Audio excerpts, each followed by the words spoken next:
ଯେତିକି ପଇସା ମୁଁ ଖାଇବା ଆଉ ଡ୍ରେସ୍ କିଣିବାରେ ଖର୍ଚ୍ଚ କରୁଛି ଯଦି ସେତିକି ପଇସା ସଞ୍ଚୟ କରି ରଖିଥାନ୍ତି ତାହେଲେ ଅମ୍ବାନୀ ଆସି ମୋ ଗୋଡ ଧରିଥାନ୍ତା ଆଉ ସ୍ୱର୍ଗକୁ ଯିବା ପାଇଁ ଯୋଉ ସିଡି ଦରକାର ସେଇ ସିଡିଟା ସେଇ ପଇସାରେ ବନେଇ ଦେଇଥାନ୍ତି ଆଉ ପୁଣ୍ୟ କରିବାକୁ ପଡିନଥାନ୍ତା। ଆଉ ଏବେ ଯିବା ଆମ ଗାଁ ପଟେ ମାଡି ଚାଲ।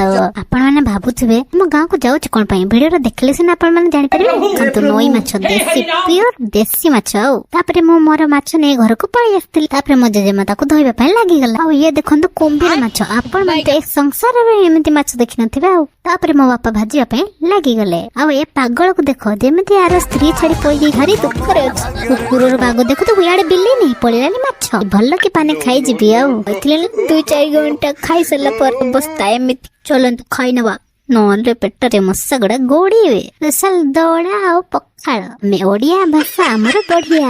ଜାଣିଛି ଆପଣ ମାନଙ୍କ ପାଟିରେ ଲାଳ ଗଡୁଥିବ, ହେଲେ ଜମା ବି ଲୋଭ କରିବେନି ନହେଲେ ମୋ ପେଟ କଥା କରିବ। ଖାଇସାରିବା ପରେ ମନ ଶାନ୍ତି ଆତ୍ମା ଶାନ୍ତି ପୁରା ହେଇଗଲା। ଆହା, ଆଜି ପାଇଁ ମୋ ଭିଡିଓଟି ଏଇଠି ରଖୁଛି। ଦେଖା ହବ ଗୋଟେ ଭିଡିଓରେ। ମୁଁ ଫେରିଲି ତୁମର। ରହିଲି, ଜୟ ଜଗନ୍ନାଥ।